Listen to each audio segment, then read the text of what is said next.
George Lewis Easton, bonjour. Bonjour. Merci d'être invité cette semaine de l'interview du vendredi. Vous avez Tout le plaisir pour moi. lancé il y a quelques semaines, je pourrais dire, au Ainsley Park Hotel, à la librairie Peter Smog, votre livre The History of Western Education Thought. On va parler de ce livre, mais je commence toujours l'interview par la petite question que j'ai dit, la petite question bête ou méchante. Oui. Mais qui est La George personne Lewis Easton? Qui suis-je? Où vais-je? Dans quelle étagère, comme disait, Oui. comme disait Coluche? Oui. Alors, je suis tout simplement un passionné de la connaissance, du savoir, de l'éducation, de la culture, de la musique populaire également, des arts en général, surtout de la philosophie, appliquée à tous les autres domaines. Et je suis aussi un grand admirateur de l'époque précédente, les années yéyé, n'est-ce pas, le rock'n'roll. Dans les années 50. Les années 50, 60. Donc, c'est dans quelques jours, là, vous allez passer un nouveau cap, le cap des Alors, 70 ans. Le baby boomer. Oui, vous êtes un baby boomer. Oui, tout à fait. Et c'est merveilleux. C'est bien de savoir que, de se sentir bien, de se sentir en bonne santé et d'avoir la tête pleine de choses, pleine de projets que j'aime. C'est le temps d'engranger. Bon, il y a eu le temps, maintenant c'est le temps de faire sortir tout ça. Donc c'était resté bloqué, on pourrait dire, monsieur avait dû bloquer, ou en attente que... Probablement en attente, bloqué, allons dire, bloqué, non, ben, vous savez qu'il y a les préoccupations du quotidien quand vous travaillez, vous avez des choses ponctuelles à faire, n'est-ce pas? Mais j'ai toujours aimé la vie intérieure, la méditation, la réflexion, j'ai su réconcilier l'intellect et l'esprit, à mon dire, l'âme, et c'est en creusant, fouillant davantage tout ce que j'ai hérité, n'est-ce pas, à travers l'éducation que j'ai reçue, à travers la foi que j'ai embrassée très jeune, qui m'a été transmise. Alors, allons dire, c'est cet amour du passé qui n'est pas tout simplement quelque chose de superflu, n'est-ce pas, mais au contraire, je l'intègre pour enjoliver et fructifier le présent et bien baliser l'avenir aussi. Trois thèmes que je retiens depuis 3 minutes là. Philosophie appliquée, intellect, esprit. Peut-être j'ajouterai un quatrième, c'est l'âme. Ouais. Ce sont vos quatre piliers. Piliers, oui, tout à fait. De votre vie. Tout à fait.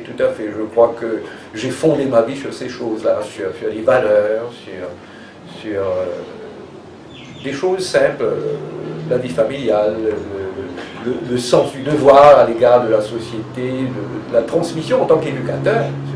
Quelle est la différence que vous faites, peut-être, le parallèle que vous faites entre l'intellect et l'esprit?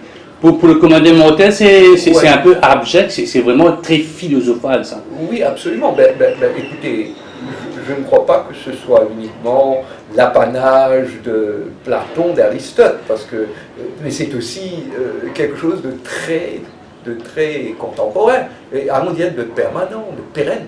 C'est-à-dire que l'intellect, c'est le côté physique, c'est aussi ce que vous produisez, mais il y a derrière l'intellect, n'est-ce pas, aussi autre chose. Une des grandes, à mon dire, intuitions de Platon, de Socrate, des philosophes grecs, c'était justement ce que le monde gréco-romain nous a apporté, c'est précisément ces deux choses-là. C'est-à-dire, il y a le mythe, d'une part, il y a les divinités, mais il y a aussi ces forces dans l'univers, dans la nature, chez l'homme, qui nous font faire ce que nous faisons. Donc c'est une réponse très mystique. Je pourrais dire, j'entends Platon, j'entends Aristote, il y a beaucoup de mystiques. Vous aimez ce monde-là, le monde mystique? Je dirais que maintenant j'ai la chance à travers l'éducation que j'ai reçue, j'ai étudié la littérature, etc. J'ai été archiviste, je suis devenu forcément historien, mais je suis surtout historien des idées, c'est pourquoi je dis intellectual history, comme on dit en anglais, et l'histoire des idées, c'est précisément ce qui m'a poussé à faire ce livre, l'histoire de la pensée éducative occidentale. Tout en... Bien sûr, vous savez qu'à Maurice, il y a des susceptibilité, surtout à Maurice, mais à l'étranger également, il y a des courants qui traversent les préoccupations et des gens un peu partout. Est-ce qu'il ne faut pas évoluer vers quelque chose de globalisant, de global? C'est-à-dire qu'on ne s'enferme pas, c'est pas the West and the rest, n'est-ce pas? C'est occidental, asiatique, etc.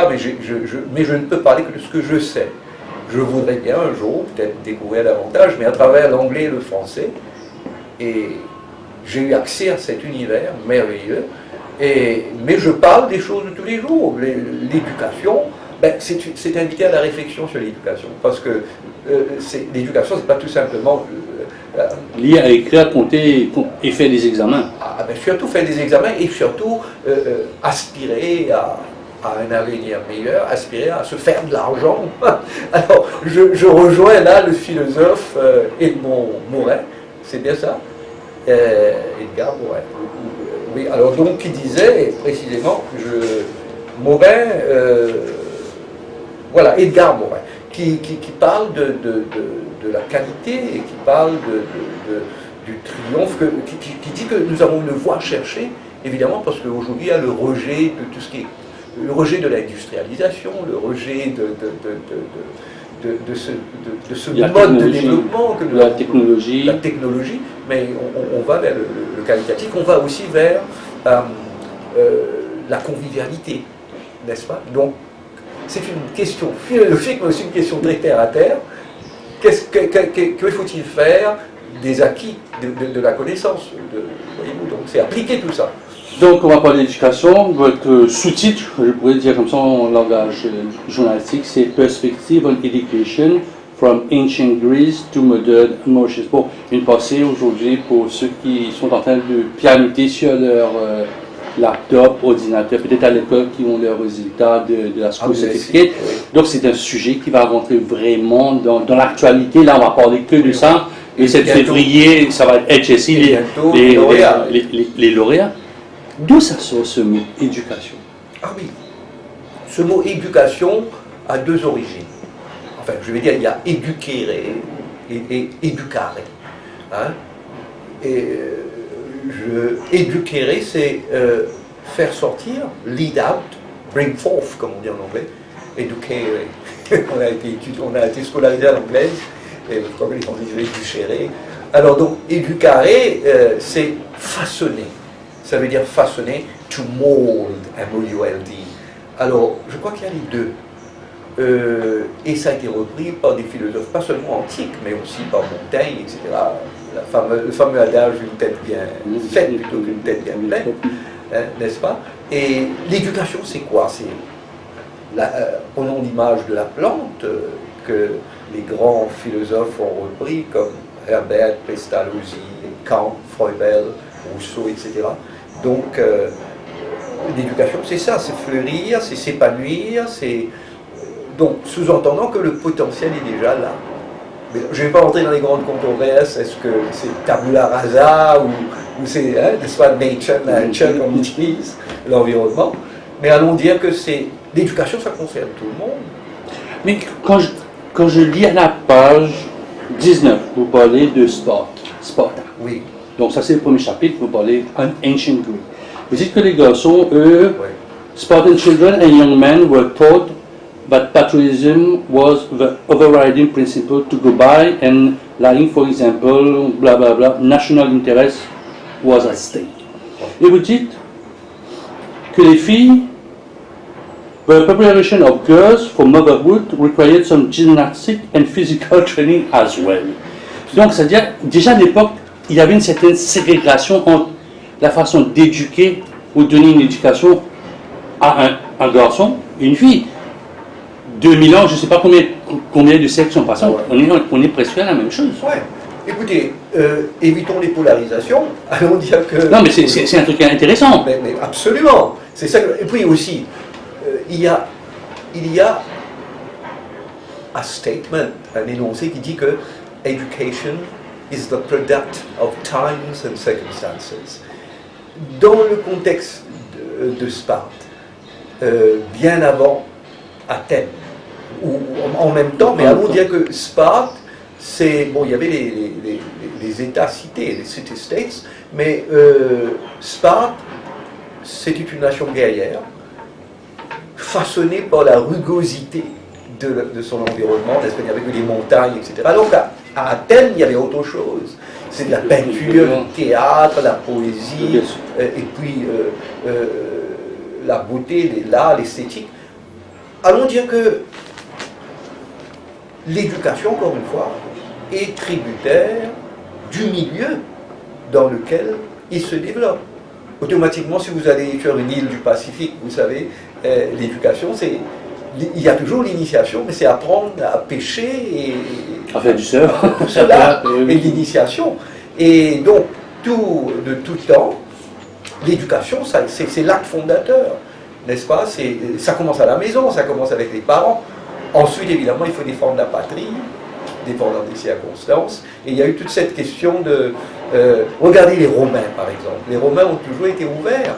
Bien sûr, il y a eu toujours ce conflit. Est-ce qu'il n'y a pas le souci, la crainte, la peur de perdre les valeurs anciennes, n'est-ce pas? Qui était le sujet d'actualité. Alors, nous posons des questions. Les jeunes, on croit toujours que c'est... Bon, vous savez, ce sont des... C'est déliquescent, c'est la détérioration, c'est la chute, c'est le déclin, tout est cyclique, vous savez. Et vous dites à la page 25, citant sûrement Layton et Gordon, vous dites que le peuple d'Athènes partageait certaines idées du peuple de Spartan, Spartan ideas and practices, but the differences were more important than communalities. Qu'est-ce que vous voulez dire? Qu'est-ce que ça veut dire dans la longue histoire de l'éducation, cette phrase-là? Oui, alors les commonalities et les différences. Ce qu'on a en commun est ce qui nous distingue les uns des autres. Alors, il faut dire que eux aussi, ils ont gardé à un certain moment, il fallait Athènes. Vous savez, c'était la construction des bâtiments publics, tout ça, mais il fallait, c'était l'accueil des étrangers, mais il fallait aussi aller à la guerre. Bon, encore une fois, si vous vous penchez sur l'histoire grecque, vous allez voir que c'est l'ouverture, c'est la conquête, c'est le commerce qui va permettre à des cités comme Corinthe, Athènes, de se développer. Mais il s'agit de réconcilier. Je prendrai l'exemple de notre éducation façonnée sur le système anglais. Par exemple, au début du XXe siècle, quand les Anglais vont être battus à plat de couture au Sud-Afrique au cours du Boer Wars, n'est-ce pas? Back at home, comme on dit, en Angleterre, au Parlement, il y avait des parlementaires qui disaient, mais regardez, c'est une nation de donkeys, parce que finalement, we're being led by donkeys. Les donkeys, c'était les produits de grammar schools, de Eton, de Harrow, de Winchester, un peu comme Johnson, c'est-à-dire que eux, supposément, ils devaient recevoir une éducation to lead, mais là, on s'est rendu compte que, en même temps, le rank and file, c'est-à-dire le petit soldat anglais qui était mal nourri, qui n'était pas bien trained et tout le reste, il était mal foutu. Et ainsi, ses commandants aussi, c'est-à-dire qu'il manquait d'imagination. Donc, tout ça, c'est dû à l'éducation. Il faut repenser l'éducation, les amener à... Vous savez, la tradition du rugby, du football, etc. Ce que moi, j'étais aussi de Mary's, d'autres ont été au Saint-Esprit, etc. Les collèges professionnels damaient le pion aux autres à l'époque. Mais ça faisait partie du système d'éducation qu'on a reçu. Et encore, c'était beaucoup plus Irish, etc. Oui, bien sûr, oui. Mais c'est là. Et aujourd'hui, je crois qu'il y a des générations de Mauriciens qui savent ce que ça a représenté. Qu'est-ce que nous devons à Platon dans le système éducationnel Ah oui. de maintenant? Ah ben, tout. Parce que, comme je dis, Platon, c'est celui qui nous a parlé de Socrate. Il a eu comme maître Socrate. Et Platon s'est posé des questions. Et il s'était inspiré de Socrate qui disait, il faut que tu te connaisses toi-même, connais-toi toi-même, explore ce que tu es. Et à partir de là, il a réfléchi sur la nature, sur les éléments, sur la vie, sur la justice, les notions de justice. Qu'est-ce qui est juste, qu'est-ce qui est bien? Donc le bien, le juste. C'est à la base même de tout système éducatif. Alors, est-ce que par exemple, il y a des spécialistes, des philosophes de l'éducation, justement en matière de philosophie de l'éducation, on pose des questions, hein, c'est le processus de poser des questions. Qu'est-ce que je fais? Pourquoi je le fais? Où est-ce que ça va me mener? Et en même temps, est-ce que c'est juste? Est-ce que c'est pas juste? Bon, est-ce qu'il faut introduire par exemple la natation? Pourquoi? Pourquoi faut-il donner des repas chauds? À quoi ça va servir? Vous voyez un peu ce que je veux dire? Est-ce qu'il faut étudier l'hindi? Est-ce qu'il faut se préparer? Est-ce qu'il faut que nos étudiants, maintenant, ne choisissent que des disciplines qui vont leur donner un travail? Et quid maintenant du bonheur?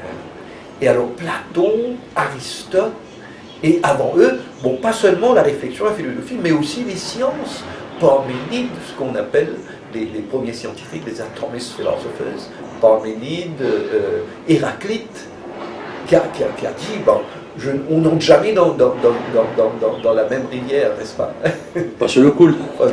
Pas sur le cool, oui. Donc, on est confronté à ces choses, à ces entités, la permanence, et vous allez voir ça dans les écrits de Platon. Platon a écrit un peu comme Jésus, un petit peu si vous voulez, en parabole, mais enfin il y a Phèdre, Théatus et d'autres, les lois, la République, Platon, la République. C'est quoi la République? Ben, la République, c'est le pays, c'est la notion, c'est l'univers dans lequel on baigne. La République, c'est aussi système de gouvernement. Vous savez, ça a été à la base de toutes les réflexions, de Hobbes à John Locke. Même l'Amérique qui a été fondée. Maintenant, il y a quelques jours, on a commémoré l'arrivée des Pilgrims en 1688, je crois. Et donc, là, on va célébrer en 80. Et le 1600 et aujourd'hui 2400 ans, 480 ans, ben, tout ça c'est que ces gens, George Washington, tous les Lincoln, tout ce monde, c'est-à-dire que nous, c'est ce que j'appelle la tradition gréco-romaine, voire même plus que ça. Maintenant, le christianisme va apporter autre chose, judéo-chrétienne, juive aussi, si vous voulez. Vous avez parlé de tout ça, mais il y a un mot qui n'est pas sauté, et vous faites mention toujours dans le chapitre 1 dans votre livre, la quête de la vérité, qui serait peut-être un peu le motif de Socrate, de Platon. Oui, c'est la quête de la vérité. Qu'est-ce que c'est que la vérité? Bon, ça nous rappelle Jésus qui avait les Pilates. C'est quoi la vérité? Alors, la vérité, c'est précisément ça. Je crois que Yvan Martial a eu l'occasion d'en parler. Et il avait dit que justement, les conditions essentielles, voire nécessaires d'une bonne éducation, doivent être fondées sur la démarche propre à l'héritage de l'Antiquité gréco-romaine, avec ses variantes judéo-chrétiennes, elle-même enrichie, n'oubliez pas, au XIIe, XIe, XIIe siècle, par l'apport arabe. Je pense à Avicenne et à l'autre, Averroès, africain, oriental, selon le cas, et affiné par les questionnements philosophiques. Que sais-je, Montaigne? Qu'est-ce que je sais? Connais-toi toi-même, etc. Donc, si vous voulez, il y a cette inculturation, cette synthèse des courants néoplatoniciens, après, par la suite, et aristotéliciens, fécondés elles-mêmes par la foi et la transmission des valeurs évangéliques. N'est-ce pas? Et j'en parle beaucoup, par exemple. Oui, vous parlez beaucoup de combat, l'importance ça. des écoles catholiques, l'écuménisme, l'écuménisme, par exemple. Et ce sont des questions qui ont été posées au XIXe siècle en Angleterre et ailleurs, qui continuent à être posées aujourd'hui. Par exemple, avant que vous n'arriviez, j'étais en train de voir le livre de Paulo Freire, Pedagogy of the Oppressed. Vous savez, donc ce livre-là, on l'a oublié, mais je me souviens, moi, quand j'avais 20, 30 ans, que je commençais à étudier à la rue des Forges, à University Bookshop, il y avait Pedagogy of the Oppressed, et on parlait de Paulo Freire.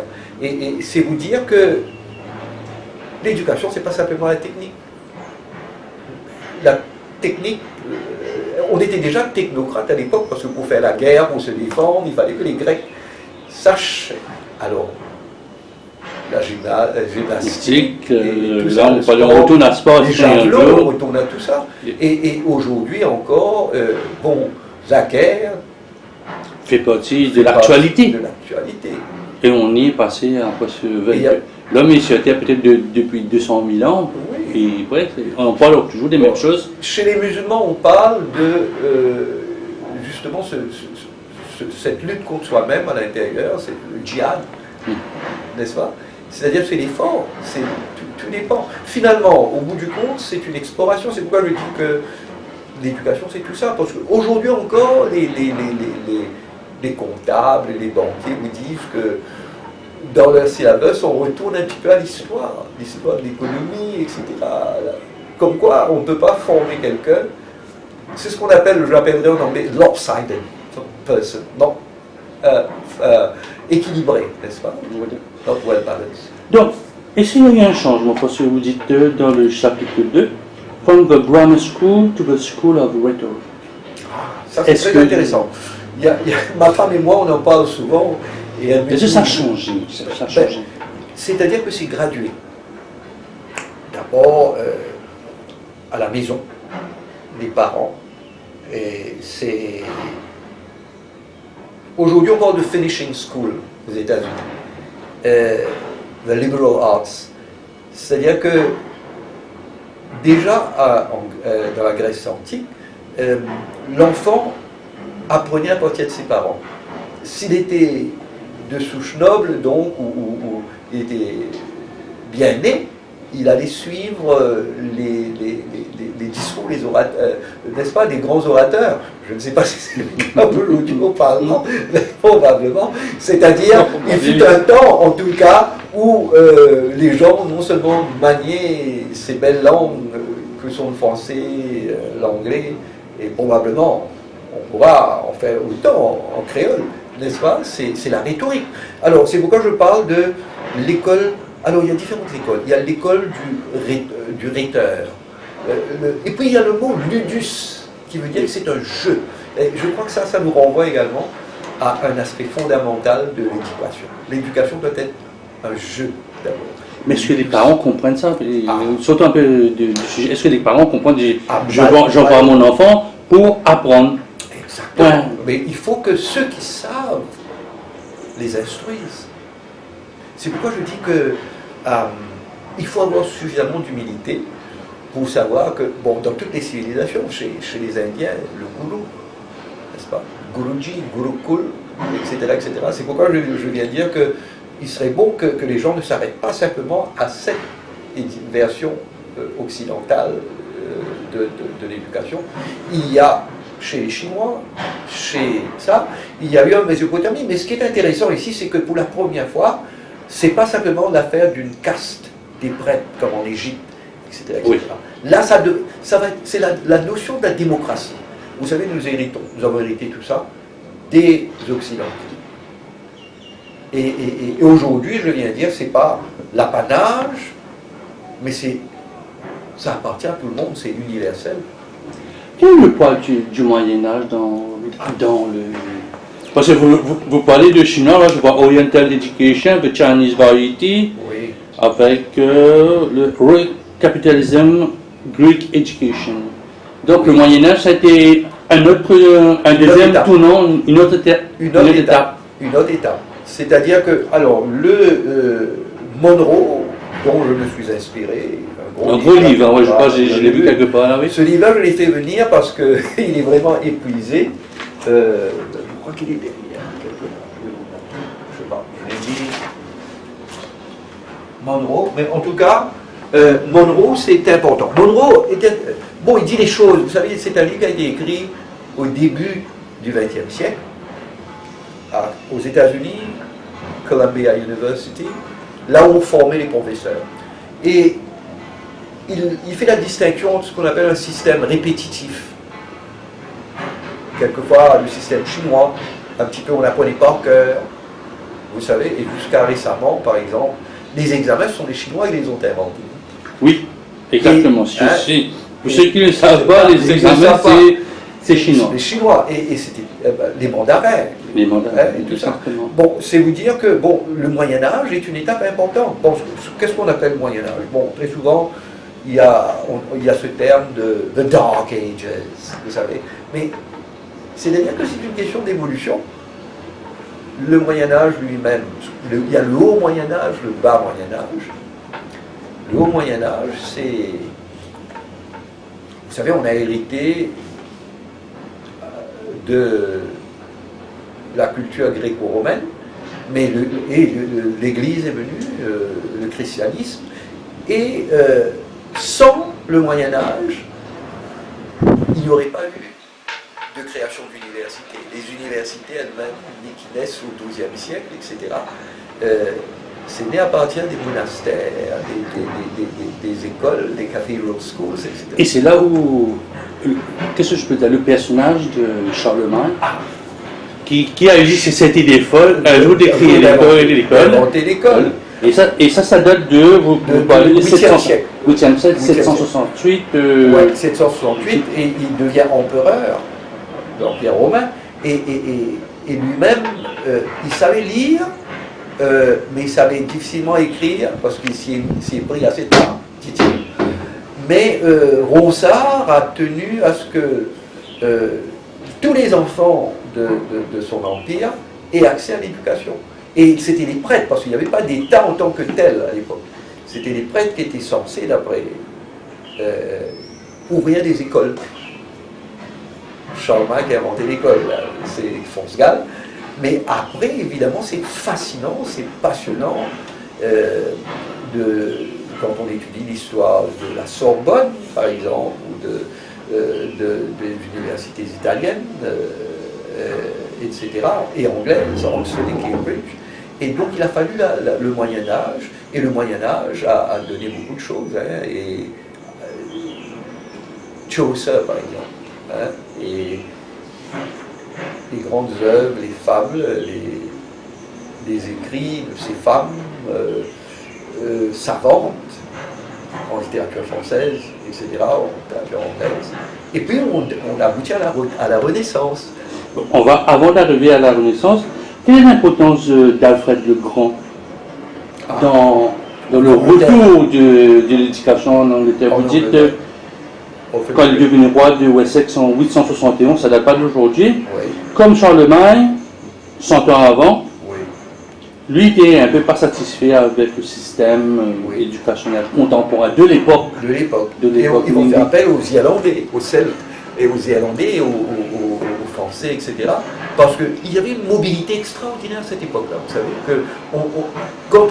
il n'y avait pas des universités nationales en tant que telles. Au contraire, c'était la grande Europe. Il y a l'idée d'Erasme, vous savez qu'il y a ce projet Erasmus, la Renaissance, mais alors donc, là, à une époque un peu antérieure, avant le 10e, le 9e siècle, il va faire appel au vénérable Bède, etc. Hein, il va encourager tout ça, et ce sont ces moines à Jarrow et ailleurs qui vont enrichir, ça va aboutir à des grands savants comme Alcuin, etc., que Charlemagne va faire venir. Il va faire venir à Reichenau, parce que c'était aussi pas seulement la France, la Gaule, mais l'Allemagne. Tout à fait. Et après, on a vu que à cette époque, je pourrais dire qu'il y avait des écoles monastiques, des monastères, et là on voit que ça commence à changer un peu, de se shifter dans le langage moderne maintenant vers des écoles non monastiques, vous dites, mais en d'autres mots, vous dites des écoles comme nous connaissons peut-être maintenant à Maurice. Oui, oui, tout à fait. C'est-à-dire que aujourd'hui, on dit que ça c'est séculier, ça c'est laïque, ça c'est religieux. Mais il y a des subtilités, il y a des nuances comme ça. Mais il faut savoir d'où tout ça vient. Parce que la notion d'État, on l'a perdu déjà. C'était l'État à l'époque grecque. Et puis, il y a eu les guerres, il y a eu tout ça. Et après plusieurs siècles, on arrive à cette idée de... ça doit être accessible à tout le monde. Ça, mais petit à petit, évidemment, il a fallu des grands maîtres, des grands magistères, comme on dit, n'est-ce pas? Et parce que c'était même les titres, les grades universitaires. C'était d'où justement cette comment dire, cette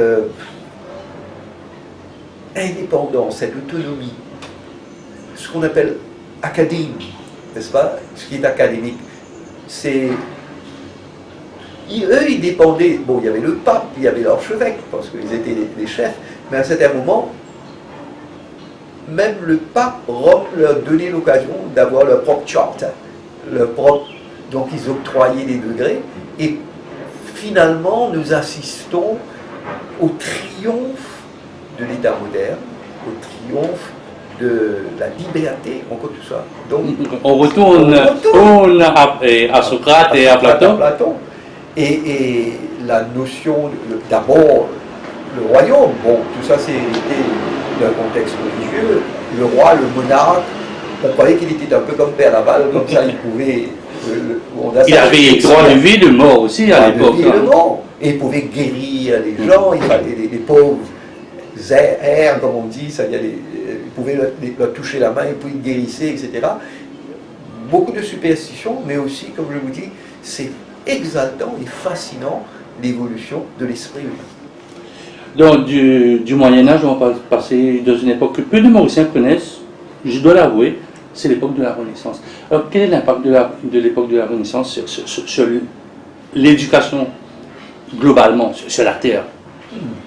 La Renaissance, pour des besoins pratiques, on parle du XVIe siècle. Mais allons dire qu'il y a eu plusieurs renaissances.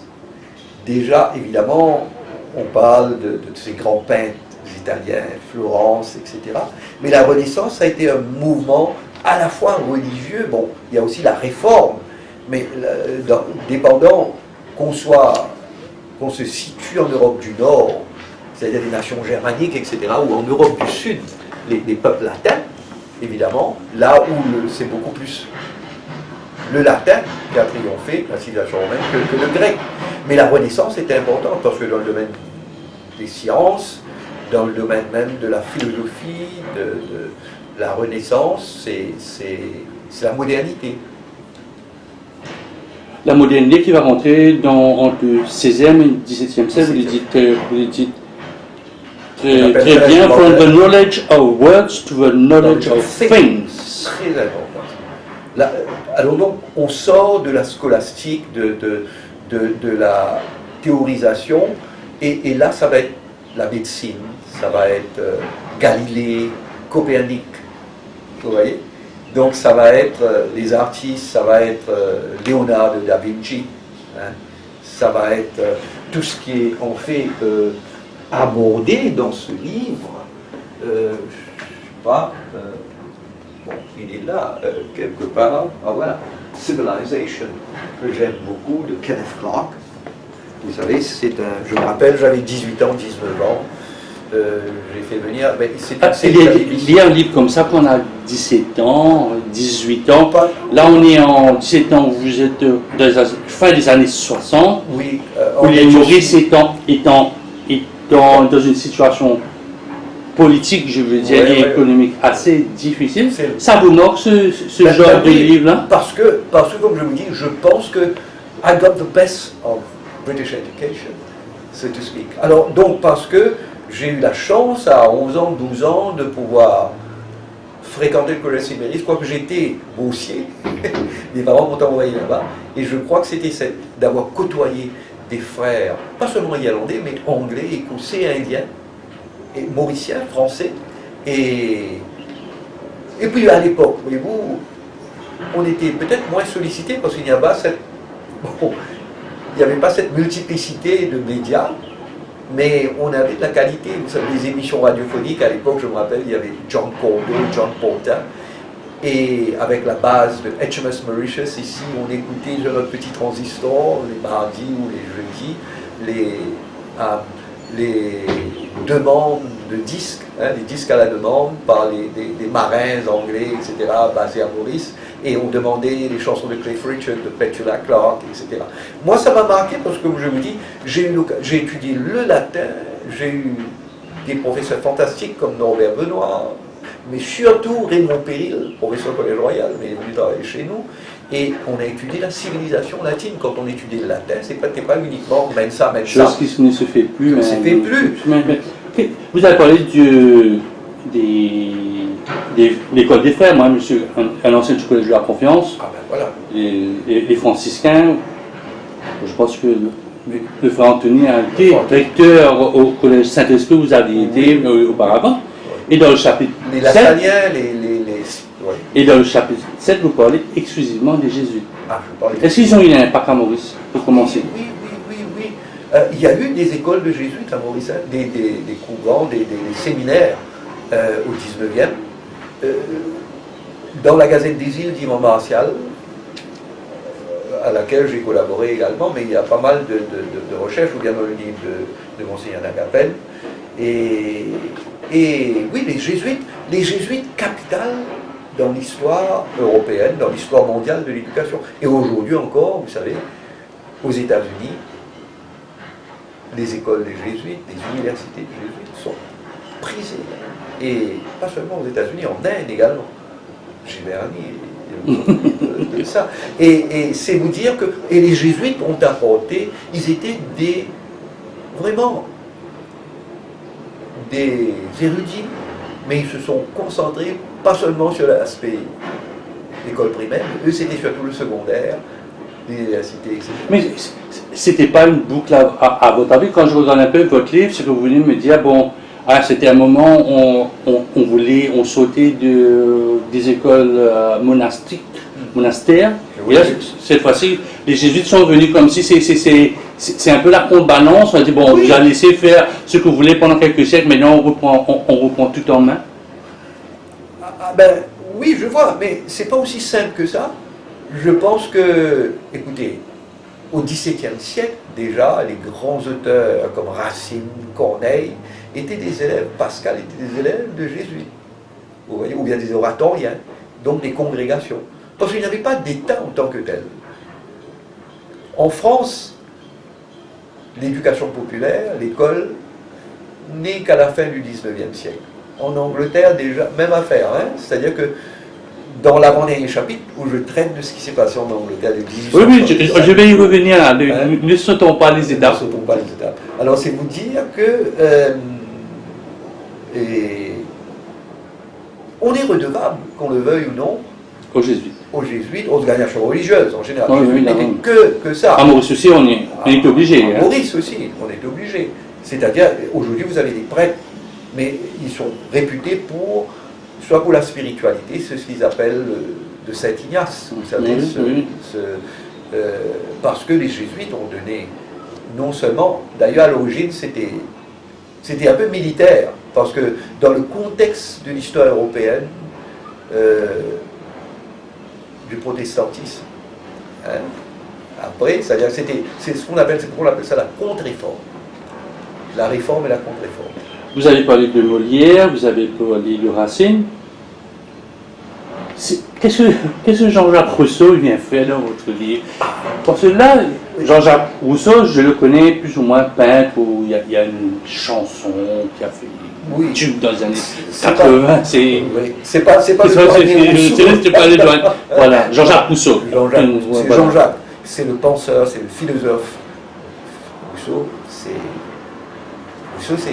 capital, n'est-ce pas? C'est le père même, à mon dire, de la pensée, de l'éducation, un petit peu. Lui, à travers un truc fictif, c'est-à-dire qu'il avait des enfants, il n'a pas eu l'occasion de s'en occuper, il a eu une enfance assez misérable, mais enfin je vais dire, mais Rousseau a ouvert les écluses. Lui, ça a été la liberté, l'ouverture, et puis il a dit que justement, regardez la nature, les enfants doivent être libres, et il a écrit la lettre, Héloïse, pas Héloïse, Émile, etc., etc. Donc, à partir de Rousseau, que toutes les idées modernes vont se développer, vont germer. Donc, Rousseau, quand on parle de l'enfant doit être libre, l'enfant child-centered education et tout ça. Mais est-ce que vraiment le penseur Oui. qui a fait les théories de Herbert et de Froebel à partir du 18e, entre le 18e et milieu 19e siècle? Oui. Lui, il est à la base de tout ça. C'est-à-dire que sans Rousseau, il n'y aurait pas eu... Rousseau, il va introduire l'autre aspect. Auparavant, c'était austère, c'était teacher-centered. Vous voyez? Oui. Là c'est un peu comme le rock'n'roll qui va venir libérer après la guerre la jeunesse anglaise, la jeunesse européenne, la jeunesse française, les années yéyé, etc. C'est le baby boomers, n'est-ce pas? Et aujourd'hui, il y a comme ça, génération X, génération Y. On est arrivé aux millennials. Voilà. Et comme quoi, finalement, il a fallu procéder étape par étape pour que les gens ne soient pas confus. Et puis, c'est comme ça. Et là, ça reste. Un livre, ça reste. C'est pas... Les paroles s'envolent, les écrits restent, dit-on. Bon, on va remonter un peu. Chapitre, on est là, vous rentrez vraiment là. 1830, les Anglais sont déjà à Maurice. Ils sont déjà à Maurice. Vous parlez de the English State and voluntary. Pourquoi l'effort doit être volontaire? Voluntary, c'est justement les églises. En Angleterre, surtout l'église anglicane. Oui. Voluntarism, mais aussi les catholiques, les dissenters, les presbytériens. Donc, par exemple, c'est immediately relevant to our own history. Par exemple, Révérend Lebrun. Oui. Presbytérien. Et il arrive ici dans les années après l'abolition, à peu près Oui. 30, 40. Et là, dans l'histoire de l'éducation anglaise, c'est précisément cette évolution. On a mis du temps pour que l'État, on accepte que l'État doive s'occuper de ces gens-là. Parce que même les aristocrates, les riches, ils envoyaient leurs enfants à Cambridge, à Oxford, c'était un way of life. Mais on n'avait pas besoin d'un certificat en tant que tel. Les rapports de force étaient tels dans la société que l'aristocrate s'occupait de son château et de sa petite vie castle, etc., etc. Donc, il y a eu ça là, vous voyez, un peu populaire, tout dernièrement. Et puis le petit pauvre, lui, qu'est-ce qu'il savait dans son petit village Il était agriculteur, il était agriculteur. Il n'y avait pas de mobilité sociale. Oui. Et là, avec... L'éducation, c'est un vecteur de mobilité sociale. Vous avez dit le mot. Là. Absolument. Et après, l'État, vous allez voir, par exemple, dans l'avant-dernier chapitre, comment on a des universités ont été créées, pas seulement Oxford, Cambridge, Londres. Ça a été un combat de tout instant. Vous parlez aussi dans le chapitre 20, New Departures or New Education. Est-ce qu'il y a une nouvelle éducation? Une nouvelle éducation. C'est ce qu'on appelle, vous savez, le courant Deschooling Society, la nouvelle école, la nouvelle éducation, et des expériences qui ont été menées par quelquefois des illuminés, mais allons dire des révolutionnaires, des gens qui pensaient autrement. Et surtout, et vous me parlez de Rousseau et les autres, c'est ce qu'on appelle, là on va s'occuper de l'éducation des infant schools, de l'éducation des enfants. On arrive à Montessori, à Pestalozzi et tout ça. Les trucs modernes. Tout comme aujourd'hui, vous savez, c'est telle école, tel mouvement. Vous dites à la page 157, sur le titre Education and Social Ideas, on parle de 39 à 72, donc votre époque, mon époque aussi. Education and welfare were at the roots of thinking about post-war society. Donc il fallait...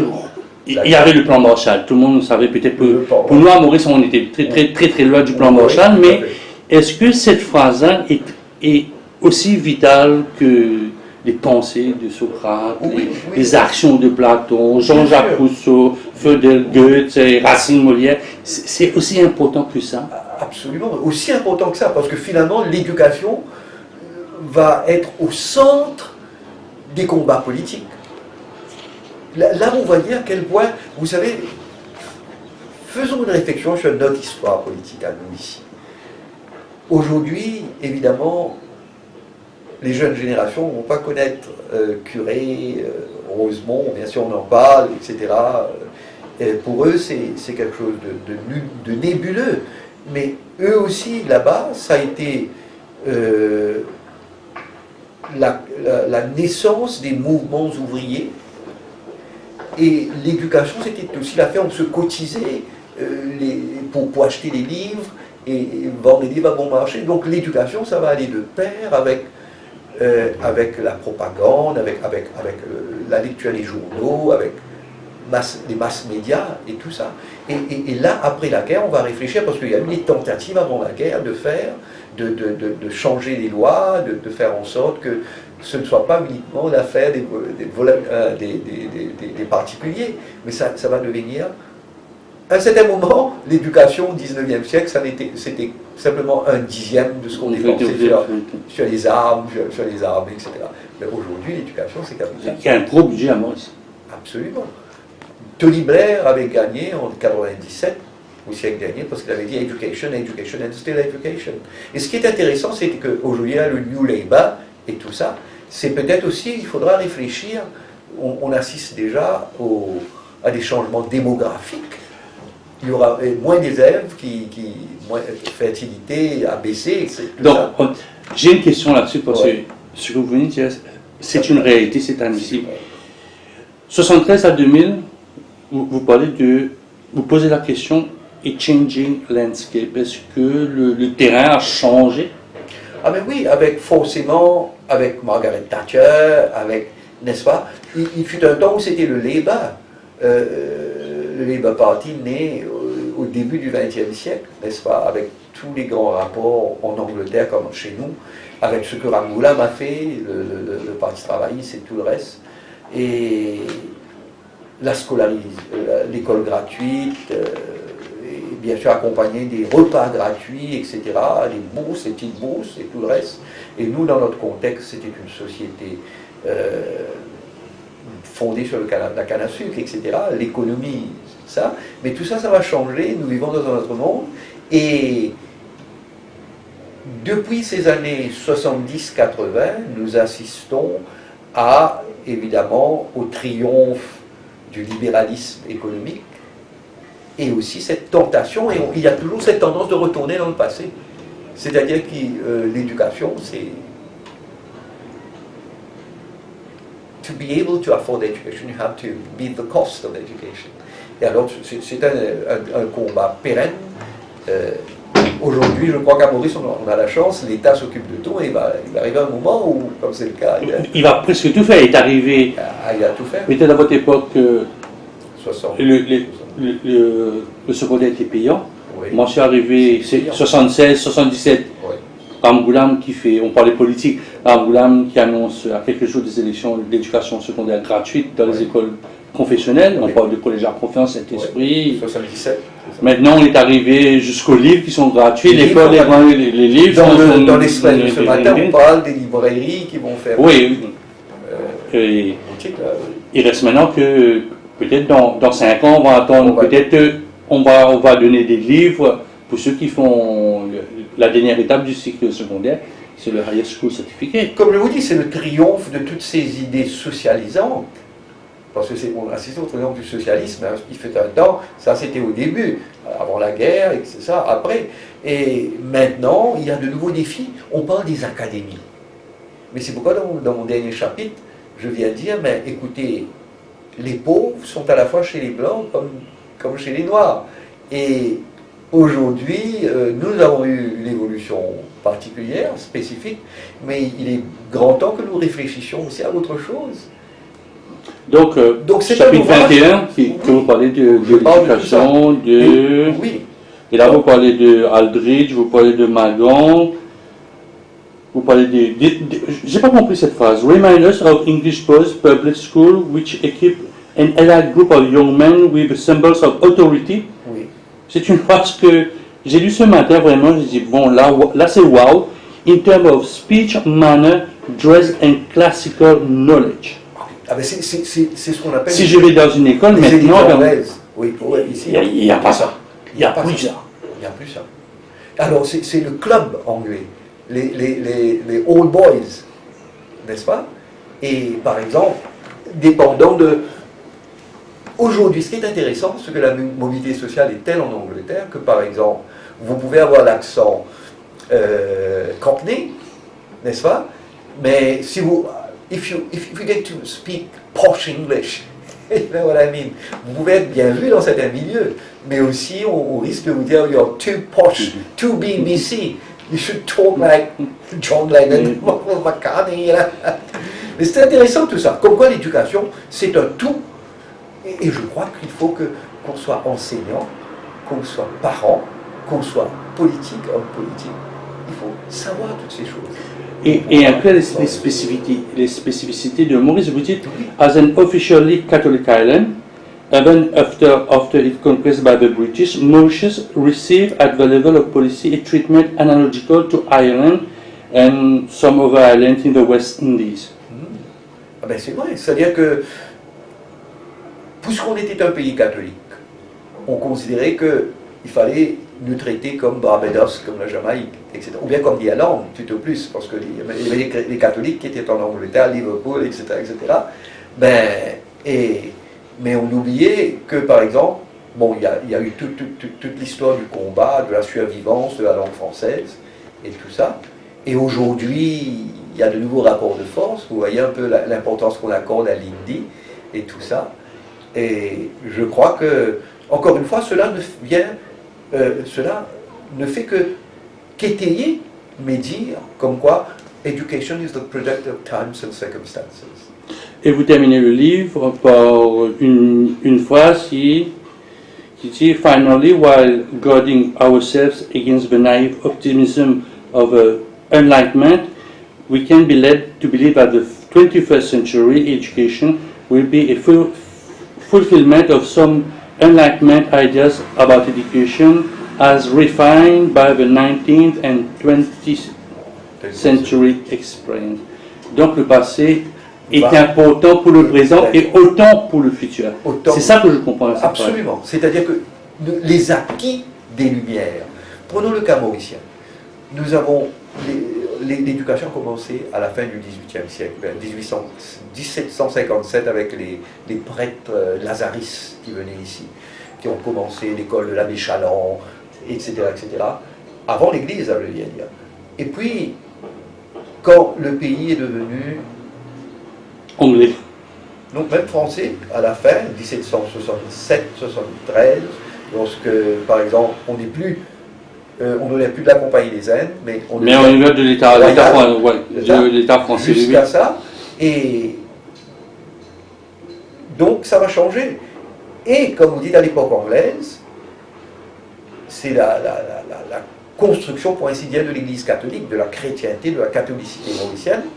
Et évidemment l'influence française, mais aussi l'influence anglaise avec la libération, l'abolition de l'esclavage, le prosélytisme protestant, anglican, presbytérien, etc.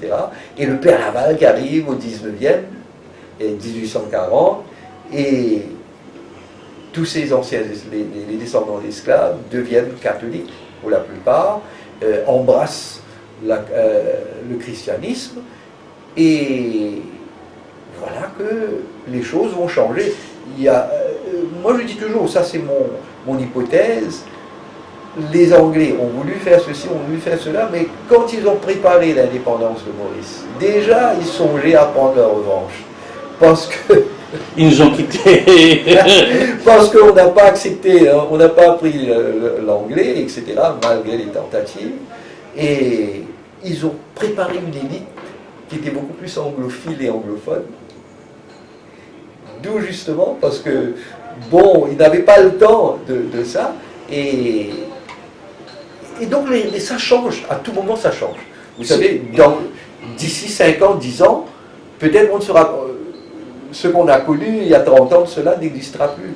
Si je vous demande, dans 200 ans, d'écrire sur Maurice, la situation actuelle, comment vous voyez? Est-ce que cette histoire assez particulière que les Anglais ont eu généralement, quand ils gagnaient une guerre, ils mettaient tout le monde dehors. Avec ici, ils ont été obligés de travailler avec des Français, avec toute l'histoire d'émigration de Maurice. Ça fait quelque chose d'un système éducatif et historique assez particulier de votre point de vue. D'ici 200 ans, si vous renaissez peut-être... Oui. Non, mais c'est ça. Je pense qu'il n'y a jamais de fin, pour ainsi dire. Ça continue, comme dirait Edgar Morin.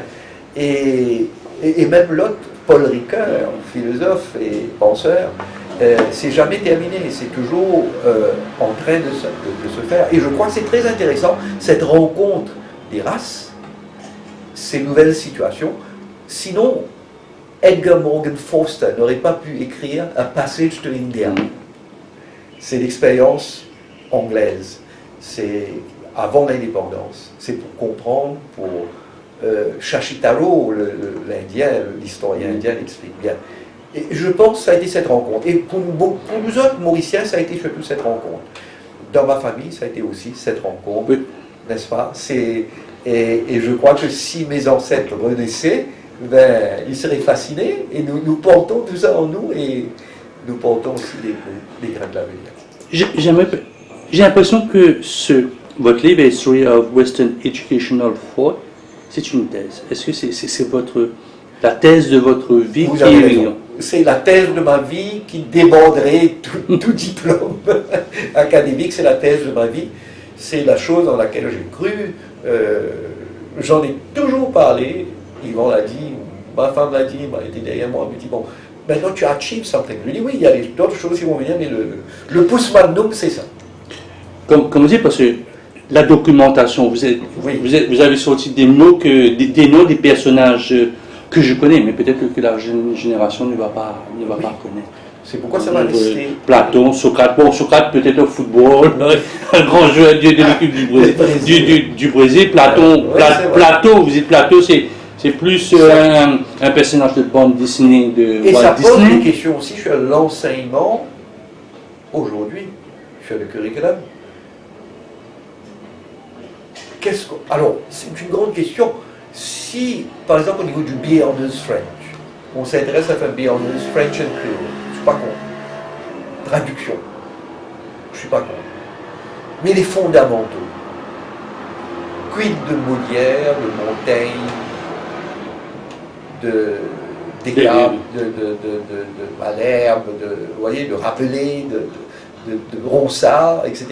Je ne peux pas envisager de faire des études de littérature anglaise en faisant abstraction de Milton, de Shakespeare, de Chaucer, et en m'apesantissant uniquement sur Wole Soyinka, je cite ça, ou sur un auteur moderne, disons Agatha Christie, vous voyez un peu ce que je veux dire. Il ne faut pas brûler les États. Donc, on reparlait un peu de la rentrée, ça vous inquiète? Aujourd'hui, là, il y a 19 000 et quelques d'enfants qui sont en train de pianoter. Ils ont sûrement le résultat entre joie, cri et déception et grand bonheur. Quand je vois que la rentrée, il y a même pas 11 à 12 000 élèves. Ça veut dire que d'ici 11 ans, 13 ans, on aura 10 000 mains en moins, 10 000 Mauriciens éduqués. Je mettrai éduqués. Et déjà qu'il y a une main-d'œuvre étrangère qui est en train de enfin, et ça vous inquiète? Ben si, ça m'inquiète. Je pense qu'il ne faut pas simplement penser à une bureaucratie, une super bureaucratie. mais il faut que nous ayons un think tank pour réfléchir et écouter aussi et planifier. Il n'y a plus de plan, Maurice. Vous savez, quand j'avais 20 ans, 25 ans, on parlait de 5-year plan, de 10-year plan. J'ai comme l'impression qu'aujourd'hui... Le temps est politique et législatif, c'est-à-dire entre temps, le gouvernement vous avez et entre l'élection et l'autre élection, c'est le temps. C'est le temps. Oui, exactement. Et c'est dommage parce qu'on ne s'inscrit pas dans le temps, on ne s'inscrit pas dans la durée. Mais il y a eu la vision 20 ans. Oui, mais tout ça, c'est encore loin. Vision 20, on est déjà en 20. Hein? Quid de vision 2050, etc. Et il ne faut pas se concentrer. Je crois que la solidarité. Et puis, bon, là, j'ai appris quelque chose ce matin à la radio, que les nuages provenant d'Australie vont nous atteindre. Oui, les fines particules, oui. Les fines particules, là. Hein? Et alors, tout ça nous laisse voir qu'on ne peut pas... On fait partie d'un monde global et il faut réfléchir il ne faut pas... We never had it so good. Tant mieux, on a eu notre pension doublée, tout ça, on vit mieux. C'est bon. Mais, par exemple, vous posez la question. Et aussi, qu'est-ce que les enfants vont retenir de leur scolarité? Et simplement, smart. Jamais posé la question. Vous savez, on est entre deux personnes. Moi, mon domaine, c'est l'éducation. Vous avez fait un métier, vous avez été archiviste.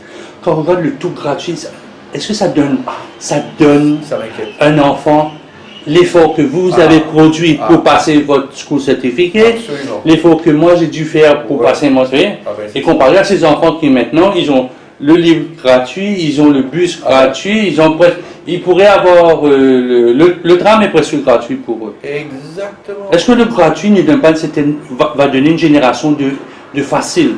C'est-à-dire ils ne vont pas faire d'efforts. C'est ce qui est arrivé dans les autres pays. Hein. En Angleterre, par exemple. Vous savez. Et aujourd'hui, il y a quelqu'un qui a écrit un ouvrage qui dit que nous avons créé... Bon, il y a un terme pour ça. C'est une plèbe that have been nurtured on the nipples of state paternalism. Vous voyez que l'État, c'est l'État qui fait tout, l'État qui est comme une nourricière. C'est la situation mauricienne. C'est d'accord avec moi. Et finalement, qu'est-ce qui va en résulter? L'inefficience, la paresse, le gaspillage, waste. Et c'est ce qu'il faut éviter. Donc, pour ceux qui lisent le rapport de l'audit, on voit un peu les premiers résultats. J'ai jamais posé cette question. La dernière, faut-il garder l'examen? Vous le disiez tout à l'heure là. Les Anglais ont quitté une élite. Ma question était, bon, l'élite c'est Cambridge, SC, HSC. C'est un examen qui vraiment n'aurait dû pas être continué. Je regarde un peu ceux qui sont dans l'éducation. On m'a parlé du baccalauréat, on m'a parlé du baccalauréat pro. Mais pour le moment, on est toujours dans Cambridge School Certificate, Higher School Certificate, GCEO et GCE. Est-ce que vraiment il faut continuer à le garder ça? Ou avoir un certificat mauricien où les Anglais nous donné une patate chaude, ben on la garde. Bon, parce que ça a un renom, ça a un standing. Oui, on sait, on est vulnérable. Maurice n'est pas connu, c'est une petite île, mais il faut aller au-delà des examens. La formation à l'école, c'est ça, je termine en disant que it's education for life, et non pas for work. Alors de la même manière, pas simplement pour le certificat, le diplôme, mais l'éducation pour rejoindre Edgar Morin, Paul Ricoeur, tout ce monde-là, c'est pour créer plus de convivialité, pour qu'on ne s'affronte plus. Il ne faut pas la compétition cutthroat, mais à l'école, il faut que l'école devienne une oasis. Et ne pas avoir disons, moi en tant que parent et grand-père aussi, peut-être vous, avoir des sujets imposés qui ne servent peut-être pas à rien. Exactement. Parce que là, on parle de Blue Economy, je ne vois pas dans le cursus scolaire quelque part, on parle de Blue Economy, on parle beaucoup d'ICT, on parle beaucoup de finance, on est un service financier, ouais. À part de la comptabilité, l'économie, les sujets sont restés... Mais ça n'a pas, ouais, ça n'a pas bougé depuis 1976, où moi je suis rentré, peut-être vous aussi, vous êtes rentré au collège. Oui. C'est justement les grands défis pour nos pédagogues, mais il faut que les pédagogues restent des pédagogues. Je veux dire que tout est politisé, et ça qui est dommage. Parce qu'il ne faut pas... Bon, le politique, lui, il décide, mais ce qui se passe au niveau, n'est-ce pas, tout quotidien. Donc après votre thèse, on peut dire votre thèse, maintenant c'est l'éducation. Alors, qu'est-ce qu'il y a après? Parce que je sens que vous avez de l'énergie de pondre, d'écrire encore quelque chose. Il y a surtout la musique. Là, je travaille sur un article qui va traiter de l'affaire Cliff Richard. À quel point il a été vraiment... Il y a eu Robertson qui a écrit là-dessus, j'ai vu un article du Spectator, mais aussi j'ai vu ce bonhomme que j'ai cité l'autre jour de la BBC, qui en a parlé également. Donc, très injustement, on a la police anglaise, et la police anglaise a fait son mea culpa, mais par contre la BBC ne l'a pas fait. Parce que, comme quelqu'un l'a dit, à cause de l'arrogance, etc., il a payé le prix de sa popularité. La loi est telle que, par exemple, quelqu'un peut vous accuser, mais cette personne-là reste anonyme. Alors que lui n'a même pas été found guilty, on l'a. On a voulu en faire, ça fait de l'argent, etc., etc., il a souffert. Alors, donc je vais écrire, en tout cas, bon, ça à part, je vais écrire un livre sur la musique populaire anglaise, américaine, de 1945 à 1962, avec l'avènement des Beatles. C'est-à-dire, je vais parler du skiffle, du rock'n'roll, de tout ça. C'est important pour... C'est important par rapport à la société anglaise, et même à la société mauricienne.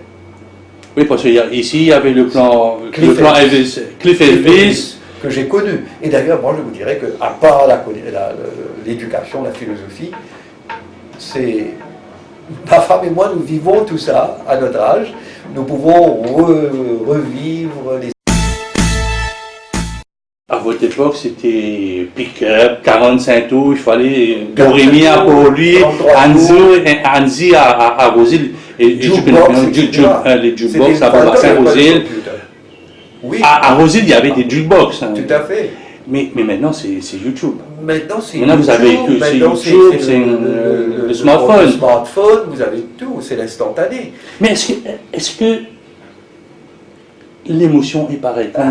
Est-ce que l'émotion est pareille? Le temps que vous mettez votre 50 sous, votre 10 sous, votre 5 sous, vous étiez avec votre 35, je mettrais ça. À l'époque, vous lancez un Cliff Richard, un Paul Anka.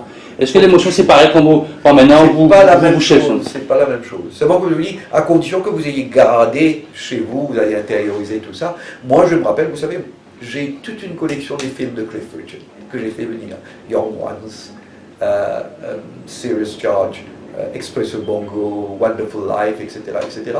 Et aussi ces CD, parce que j'ai eu encore une fois, le ciel m'a béni en me donnant pratiquement la même voix que Cliff Richard. Et j'arrive à faire ces chansons qu'il chantait dans les années, quand il avait 20 ans, 30 ans, j'ai plus ou moins la même voix. Et maintenant, lui, c'est difficile de faire cette voix-là. Et je peux faire la voix qu'il a maintenant. Ah ben, c'est vous dire que, bon, cet ouvrage que je vais faire va traiter de tout ça, mais j'espère que ça ne va pas me prendre 35 ans. C'est une longue thèse. Ça, c'est une longue thèse. J'ai écrit, j'ai mis de côté, je suis revenu, j'ai vérifié à travers l'ordinateur des ouvrages que j'ai fait venir et aussi les derniers articles dans les revues spécialisées. Finlay Salès, pendant son discours, dit c'est un livre à mettre dans les écoles. Vous pensez que vraiment c'est un livre à mettre des écoles parce que ça qu'il a dit. C'est assez lourd. C'est assez lourd pour un enfant qui a 15-16 ans, mais peut-être un académique. Oui. Peut-être oui. Pour les académiciens, oui. Et puis aussi, il y a le problème à Maurice et réalité. Bon, là, j'ai les boîtes. Il y a peut-être, j'ai placé certaines en librairie, je n'ai pas encore eu, j'ai vendu. J'ai quand même 300 exemplaires, j'en ai fait 500.